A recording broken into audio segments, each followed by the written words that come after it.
Hello students, we are going to start our second chapter of biology. In this chapter, we are going to discuss about the kingdom Monera, kingdom Protista, kingdom Fungi, Animalia, Plantae, virus, viroids and lichens. ठीक है, तो animalia Plantae के लिए हमने अलग से chapter है हमारे, तो हम उसमें डिस्कस करेंगे। ठीक है, तो इस चैप्टर के हम क्लासिफिकेशन पहुंचने से पहले कुछ पॉइंट्स हैं जो एनसीईआरटी में मेंशन है, वो मैं आपको बता देता हूँ कि पहले के जो क्लासिफिकेशन होते थे वो किस बेसिस पे होते थे, on the basis of there human need. ठीक है, ह्यूमन नीड के बेसिस पे होते थे। ह्यूमन नीड क्या क्या होती थी? Food, shelter, clothing. ठीक है, इससे ज़्यादा कोई ह्यूमन की नीड नहीं होती थी पहले के टाइम पे। अब एक साइंटिस्ट आए थे हमारे, अरिस्टोटल। ठीक है, जिसके बारे में हमने डिस्कस किया था स्टार्टिंग में। अरिस्टोटल, इन्होंने क्या किया था? क्लासिफिकेशन किया था on the basis of there morphological features. ठीक है, अब वो मार्फोलॉजिकल फीचर्स में इसमें उन्होंने क्या देखा था? अब किसी भी इंसान को या फिर प्लांट्स को देखेंगे तो वो यही दिखेगा ना मार्फोलॉजिकल फीचर्स में, या तो वो प्लांट्स होगा, ठीक है, या तो वो एनिमल्स होगा, और कुछ भी हो सकता है। अब भूत तो हो नहीं सकता, तो प्लांट होगा या फिर एनिमल होगा। ठीक है, तो प्लांट्स में भी उन्होंने कैटेगराइजेशन किया था। क्या कैटेगराइजेशन किया था? Herbs, herbs, shrubs. ठीक है, श्रब्स एंड जो बॉडी प्लांट्स होते थे मीन्स ट्रीज। ठीक है, तो उन्होंने फर्दर क्लासिफिकेशन प्लांट्स का किया था हर्ब्स में, श्रब्स में एंड ट्रीज में। ठीक है, एनिमल्स का क्या क्लासिफिकेशन किया था उन्होंने? Having red blood cells, having red blood cells. ठीक है, जिसके पास रेड ब्लड सेल्स होती थी उन्हें अलग किया था, और जिसके पास नहीं होती थी, ठीक है, not have read blood cells.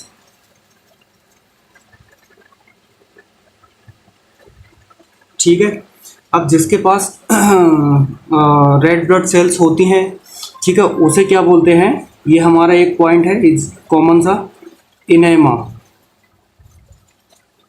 ठीक है, और जिसके पास नहीं होती हैं उसके लिए क्या बोलते हैं? अनेमा। ठीक है, तो ये हमारी कुछ टर्मिनोलॉजी हो गई। इसके बाद में हमारा थर्ड पॉइंट आता है, पॉइंट नंबर 3, कैरोलस लीनियस। अब इनका क्या रोल था? Carolus Linnaeus. ठीक है, ये कैरोलस लीनियस ने क्या किया था? हमारा टू किंगडम क्लासिफिकेशन दिया था। Two kingdom classification. ठीक है, इन्होंने टू किंगडम क्लासिफिकेशन दिया था।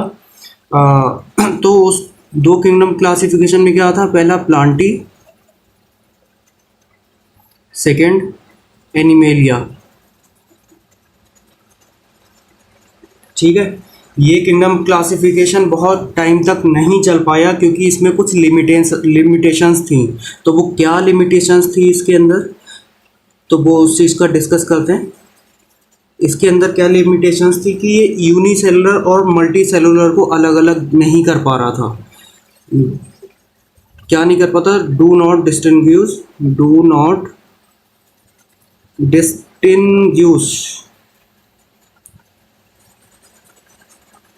Between unicellular and multi cellular. Multi cellular, multi cellular और यूनिसेलुलर को ये अलग अलग नहीं कर पा रहा था। Second point, eukaryotic eukaryotic and prokaryotic को अलग अलग नहीं कर पा रहा था। प्रोकैरियोटिक। ठीक है, अब मैं पूरा नहीं लिखूंगा, आप ये चीज़ ऐड कर लेना इसके आगे। Do not distinguish eukaryotic and prokaryotic. Third point की फोटोसिंथेसिस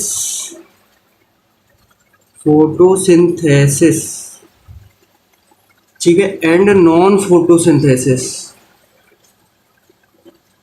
फोटोसिंथेसिस इसे अलग अलग नहीं कर पा रहा था। फोटोसिंथेसिस में क्या आ जाते हैं, ग्रीन एल्गी आ जाती है मोस्टली, ग्रीन एल्गी। ठीक है। नॉन फोटोसिंथेटिक में क्या आ जाता है, फंजाई। ठीक है।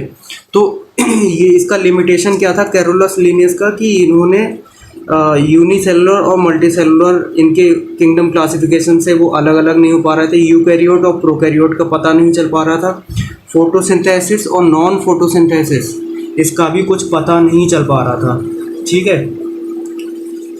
तो अब ये सब होने के बाद क्या दिमाग में आया है साइंटिस्ट के कि कुछ तो गड़बड़ हो रहा है। तो वो क्या गड़बड़ हो रहा है, बहुत सारे जो है चेंजेस की ज़रूरत थी। तो वो क्या चेंजेस की ज़रूरत थी, अब वो मैं आपको बताता हूँ। Many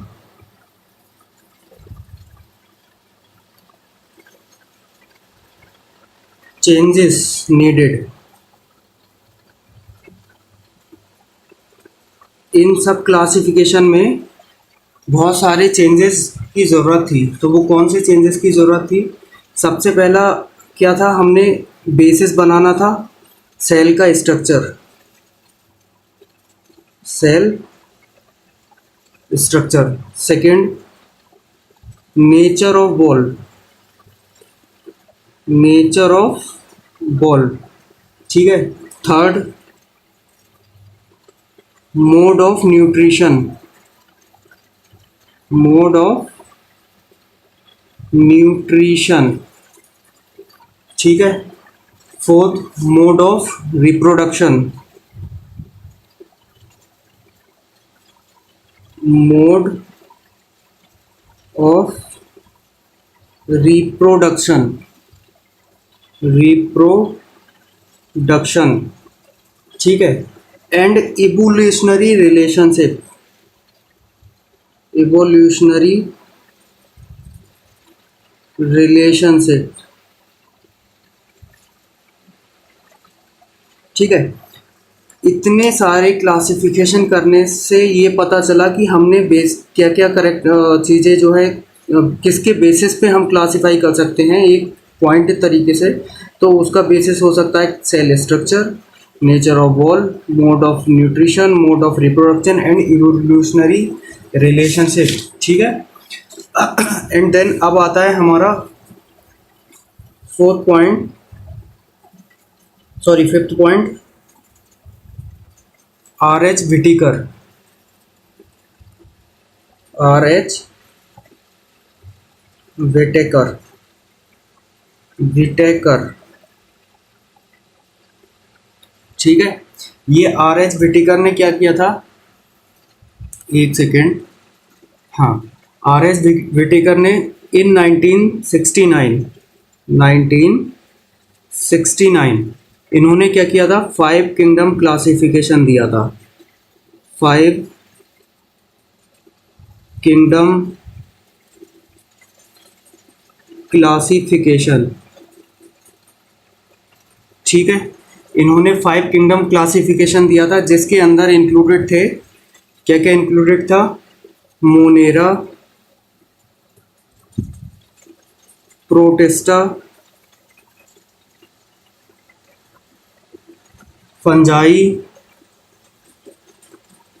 Plantae, animalia. ठीक है। तो इन्होंने 5 किंगडम क्लासिफिकेशन दिया था जिसमें Monera, protista, fungi, Plantae and animalia था। तो इनका मोड ऑफ क्लासिफिकेशन, मतलब इन्होंने जो क्लासिफिकेशन दिया था उसका बेसिस क्या था, आर एच बेटेकर ने जो क्लासिफिकेशन दिया था उसका बेसिस क्या था। तो उनका बेसिस था सिंपल सा, क्या बेसिस था, सेल स्ट्रक्चर।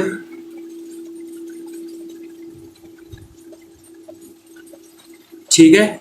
इनका बेसिस था cell structure, body organisation, body organisation. ठीक है।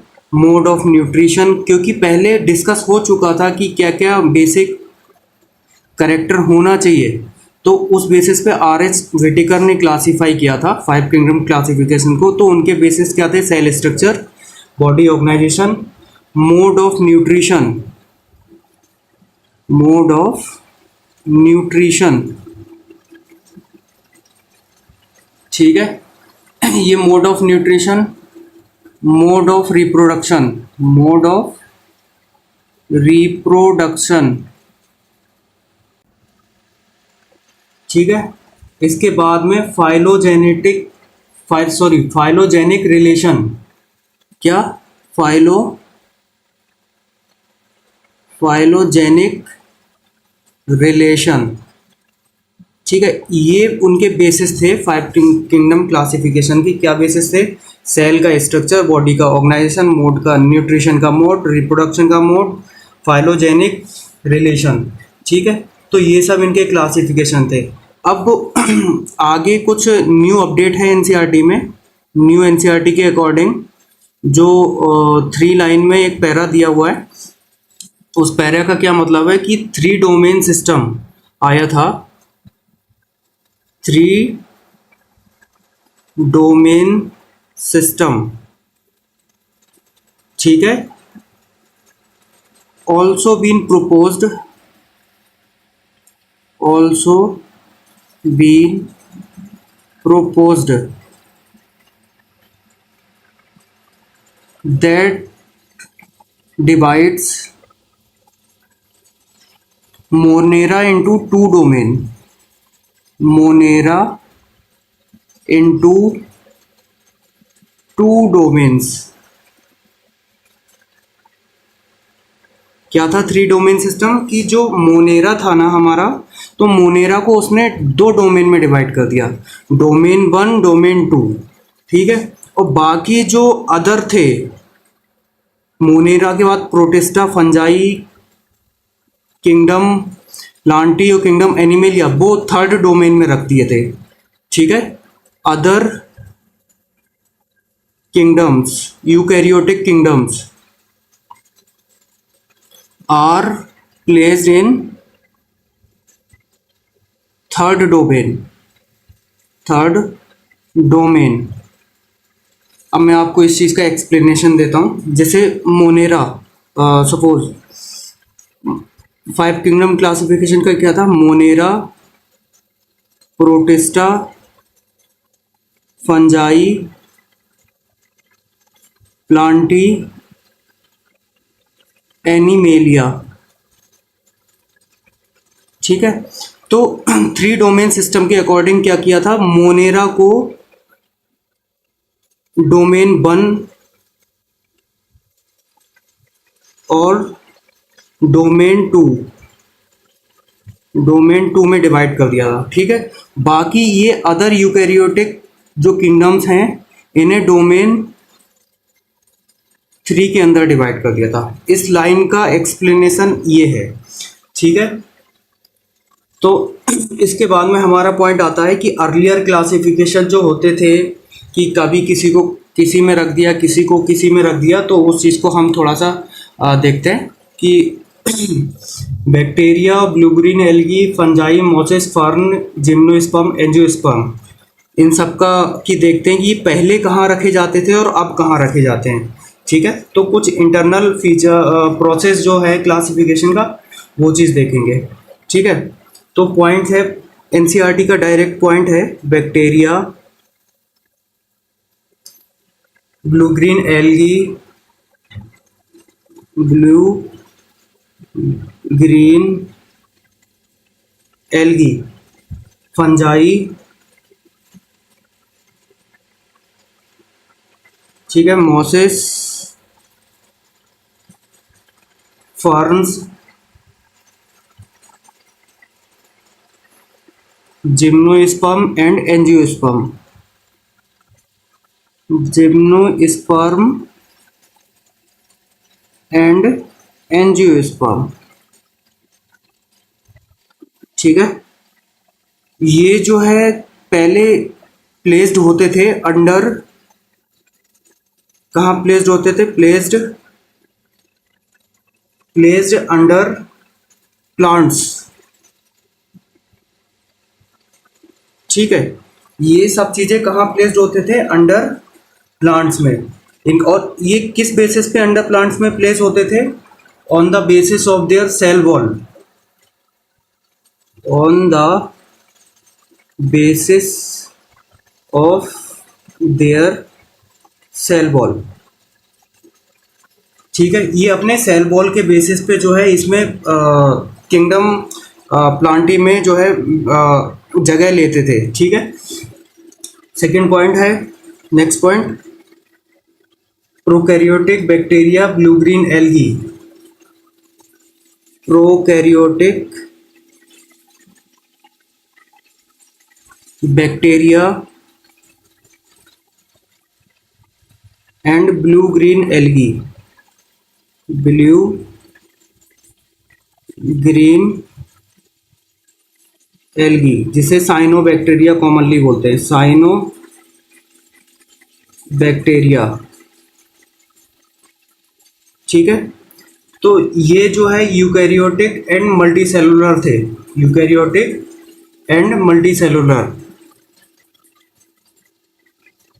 Eukaryotic plus multicellular. ठीक है, ये पॉइंट हमने एज इट इज याद करना है। क्लेमाइडोमोनाज, स्पाइरोगैरा, ये एल्गी होती है हमारी। क्ले क्लेमाइडोमोनाज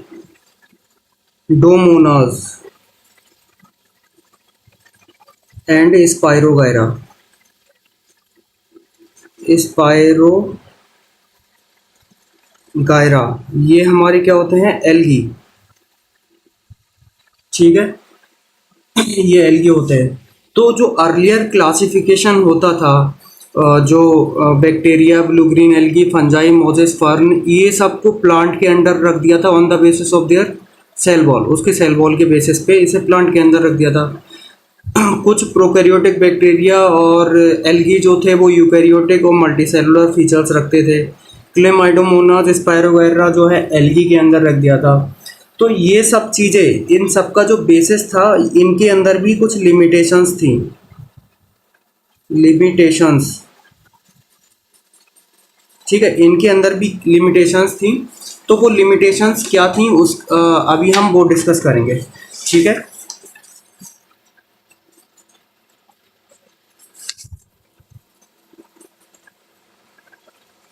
वो उसके लिमिटेशंस क्या थी उस चीज़ को हम डिस्कस करते हैं। ये जो है अर्लियर क्लासिफिकेशन जो है वो डिस्टिंग्विश नहीं कर पाता था हेट्रोट्रोपिक एंड ऑटोट्रोपिक ग्रुप को। ठीक है, heterotrophic and autotrophic autotrophic group को डिस्टिंग्विश नहीं कर पाता था। Don't distinguish.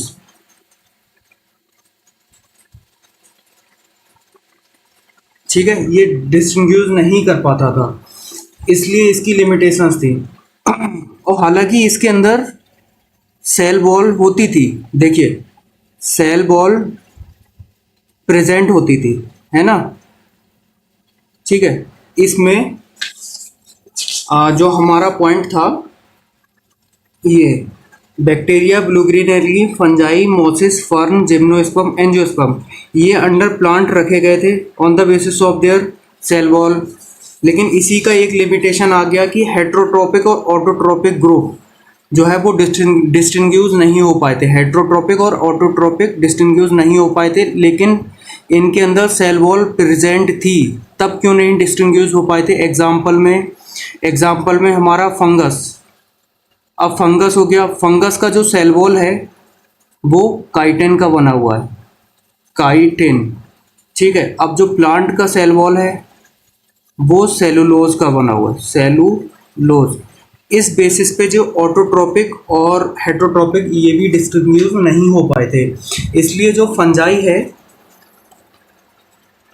इसलिए मतलब इन सब फैक्टर्स को देख के सेल वॉल इसके अंदर भी है, सेल वॉल इसके अंदर भी, तो इन्हें प्लांट किंगडम में पहले रख दिया गया था। लेकिन ये हेट्रोट्रोपिक है, ये ऑटोट्रोपिक है, ठीक है। तो इस फीचर के बेसिस पे जो है इन्हें फंजाई को अलग किंगडम में रख दिया गया, ठीक है। फंजाई को अलग किंगडम में रख दिया गया है, ठीक है। ये चीज समझ आ गई। अभी कुछ पॉइंट हैं सिंपल से। प्रोकैरियोटिक ऑर्गेनिज्म को जिसके अंदर प्रिमिटिव टाइप ऑफ न्यूक्लियस होता है, प्रोकैरियोटिक ऑर्गेनिज्म जिसके अंदर क्या होता है, प्रिमिटिव टाइप ऑफ न्यूक्लियस, तो उन्हें जो है किंगडम मोनेरा के अंदर रखा है, किंगडम मोनेरा, ठीक है। यूकैरियोटिक ऑर्गेनिज्म, यूकैरियोटिक ऑर्गेनिज्म इन्हें जो है किंगडम प्रोटिस्टा के अंदर रखा है, प्रोटिस्टा, ठीक है। ये प्रोटिस्टा के अंदर रखा हुआ है, ठीक है। अब यूकैरियोटिक यूनिसेलुलर जो ऑर्गेनिज्म है, ये prokaryotic organism kingdom Monera, eukaryotic organism kingdom protista, ठीक है।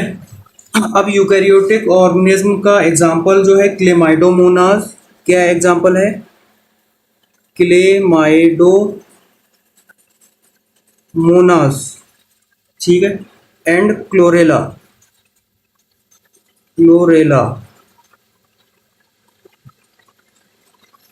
ये इसके अंदर होता था, इसके अंदर किंगडम प्रोटिस्टा के अंदर आता है। लेकिन पहले की बात करें, जो अर्लियर क्लासिफिकेशन होता था, अर्लियर क्लासिफिकेशन, उसमें ये दोनों जो है किंगडम प्लांटी के अंदर आते थे, ठीक है। ये किंगडम प्लांटी के अंदर आते थे। अब कुछ पॉइंट है, अमीबा पैरामीशियम, अमीबा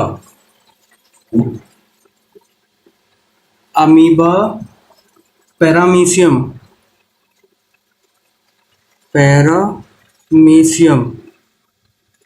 ठीक है। ये जो है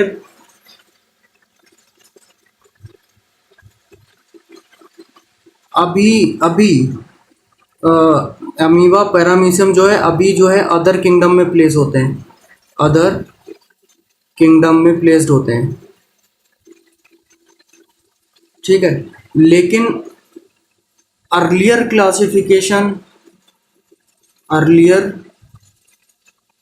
क्लासिफिकेशन के अकॉर्डिंग जो है ये किंगडम एनिमल में प्लेस्ड होते थे, किंगडम एनिमेलिया,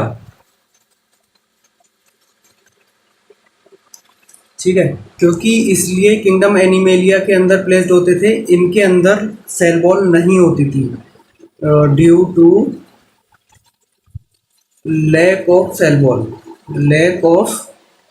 सेल वॉल, ठीक है।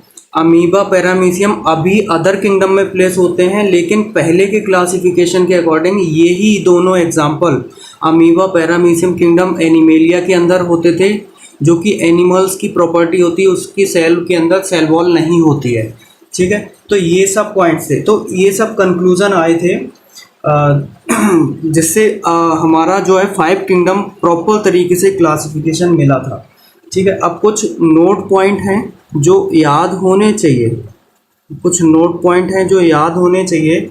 वो क्या नोट पॉइंट है। सबसे पहले, अच्छा सुनो, ये नोट से पहले हमारा एक कंक्लूजन लिख लो, कंक्लूजन जो अभी तक हमने किसी को किस में रखा था, पहले किस में रखा था, बाद में किस में रखा है ना, अमीबा को पहले अदर में रखते थे, अब एनिमलिया में रखते हैं, तो वो सब चीज़ें, इनका सबका एक कंक्लूजन है। तो वो क्या कंक्लूजन है, time after time time after time मतलब समय के साथ साथ बहुत सारी चेंजेस आ गए थे। मतलब क्या क्या चेंजेस आ गए थे? Not only the morphological, only the morphological, morphological, physiological, physiological and reproductive, reproductive, सही है। इसके साथ साथ मार्फोलॉजिकल, फिजियोलॉजिकल, रिप्रोडक्टिव, ये तो बेसिस होते ही थे क्लासिफिकेशन में। तो इसके साथ साथ हम अब इंक्लूड करने लगे, आल्सो इंक्लूडेड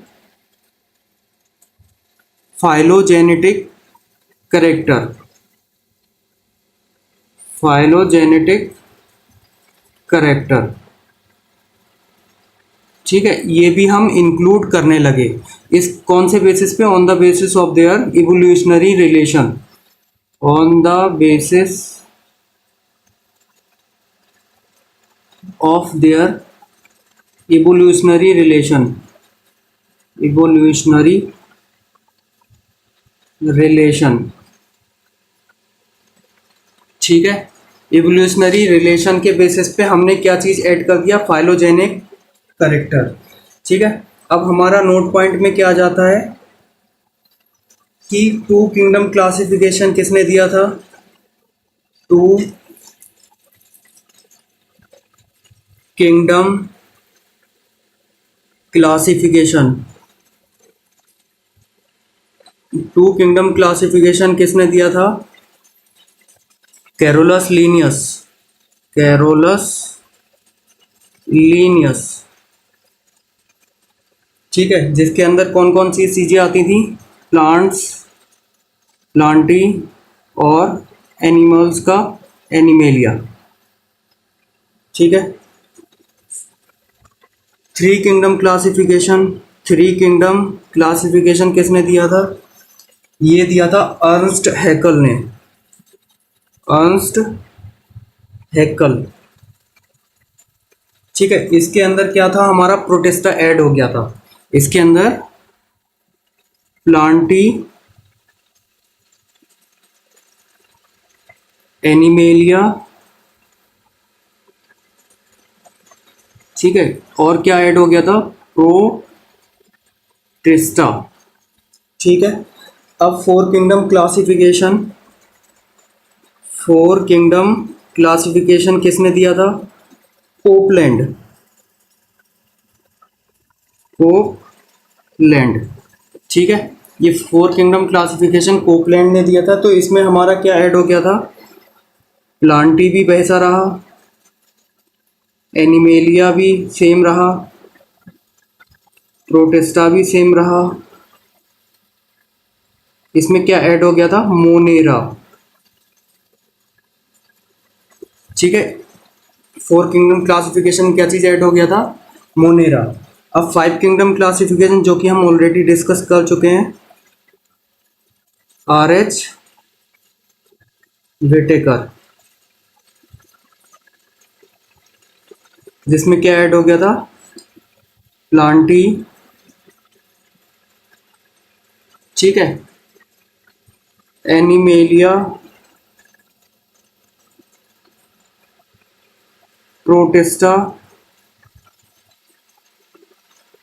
मोनेरा और फंजाई। फंजाई को किस बेसिस पे लिया? ठीक है। फंजाई का भी केस हमने क्या डिस्कस किया था? फंजाई का केस हमने ये डिस्कस किया था कि सेल वॉल तो होती थी, लेकिन फंगस की जो सेल वॉल थी उसका स्ट्रक कंपोजिशन था कि वो काइटिन से बनी हुई होती थी, प्लांट की जो है सेलुलोजिक होती थी। इसलिए ये और ये प्लांट के करेक्टर होते हुए भी ये जो है हेट्रोट्रॉपिक नेचर में होता था। तो कभी प्लांट और फंगस एक में नहीं रख सकते, क्योंकि प्लांट्स तो ऑटोट्रॉपिक होते हैं, ये हेट्रोट्रॉपिक, इसलिए फंगस को जो है अलग किंगडम